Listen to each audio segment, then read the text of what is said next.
বাংলাদেশের মাটিতে আঙুর চাষ হয় না এমন ধারণাকে চ্যালেঞ্জ জানিয়ে রাজবাড়ীর গোয়ালন্দে ১.৫ বিঘা জমিতে গড়ে উঠেছে ব্যতিক্রমী আঙুর বাগান।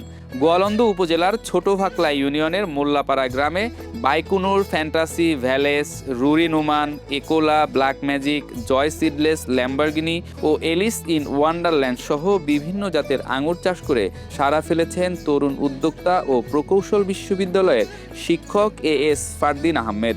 এটা সামান্য একটু বড় হওয়ার কথা, তো মানে খুব বেশি বড় হবে না, এটা একটু সামান্য বড় হবে। তবে আবার ওই টাইমটাতে আর কি মানে ওই বাইরে ছিলাম বলে একটু সার ব্যবস্থাপনাটা ওই সময় একটু কম হয়ে গেছে। গ্রেপ ইঞ্জিনিয়ারিং অ্যাগ্রো অ্যান্ড রিসার্চের প্রতিষ্ঠাতা ফারদিনের এই বাগান দেখতে এখন প্রতিদিনই রাজবাড়ী সহ আশেপাশের বিভিন্ন এলাকা থেকে মানুষ ভিড় করছেন। থোকায় থোকায় ঝুলে থাকা আঙুর দেখতে যেমন আকর্ষণীয়, তেমনি সম্ভাবনাময় এই চাষ পদ্ধতি নিয়েও আগ্রহ বাড়ছে স্থানীয়দের মধ্যে। ভাইয়া অনেক সুন্দর একটা আঙুর বাগান করছে, আলহামদুলিল্লাহ অনেক আঙুর ধরছে। কখনো ভাবিনি যে এত আঙুর এইভাবে ধরবে। গ্রামে আজ প্রথম আঙুর বাগান দেখছি, তো দেখেই মনটা ভরে যাচ্ছে।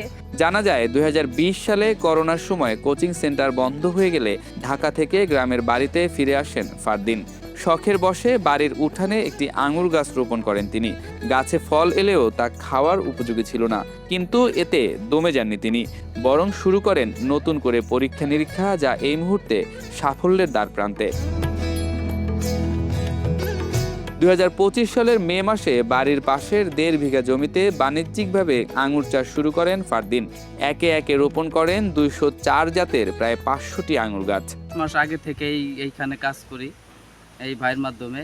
উনি যখন আমাদের বললো যে আমি একটা প্রজেক্ট করতে চাই, আমার সাথে তোমরা একটু আসো, আমরা কিভাবে কি করা যায়। তা ভাই আমাদের ডাকলো, আমরা এখানে আসলাম।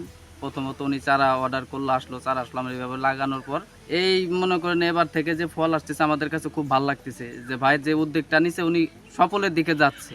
আশা করি উনি ইনশাল্লাহ সফল হবে। বর্তমানে শুধু আঙুর নয়, দেশের বিভিন্ন জেলায় কুরিয়ার সার্ভিসের মাধ্যমে প্যাকেট করে আঙুরের চারাও বিক্রি করছেন উদ্যোক্তা ফারদিন। ফারদিন মনে করছেন সঠিক পরিচর্যা ও পরিকল্পনা থাকলে বাংলাদেশেও আঙুর চাষ লাভজনক হতে পারে। আঙুর ও চারা বিক্রি করে প্রতি বিঘায় বছরে প্রায় ১০ লাখ টাকা লাভের আশা করছেন এই তরুণ উদ্যোক্তা। এখন পর্যন্ত সহযোগিতা করেনি, আমি আশা করি তারা সহযোগিতা করবে। তো সরকারের কাছে আমাদের চাওয়া যে যারা আঙ্গুর বাগান করছেন বা অদূর ভবিষ্যতে করবেন, তাদেরকে যেন পর্যাপ্ত একটা সাপোর্ট দেয়, যেমন সার, ওষুধ, কীটনাশক এখানে বেশ প্রয়োজন হয়। তো যারা এই বাগানে আছেন, এই যেহেতু এটা নতুন ফসল, সবাই এই চাষাবাদ সম্পর্কে জানে না, তো তাদের যদি প্রশিক্ষণের ব্যবস্থা করতো, আমরা যারা একটুখানি সিনিয়র হচ্ছি আস্তে আস্তে আমরা এই বিষয়ে অনেকের ধারণা দিতে পারবো, অনেক নতুন চাষিদের। আর সরকার যদি তাদেরকে সার, ওষুধ, কীটনাশক দিয়ে সহযোগিতা করতো, সেক্ষেত্রে আমার মনে হয় যে আমাদের দেশটা আঙ্গুরে আমাদের দেশটা আঙ্গুর চাষে অনেক এগিয়ে যেত।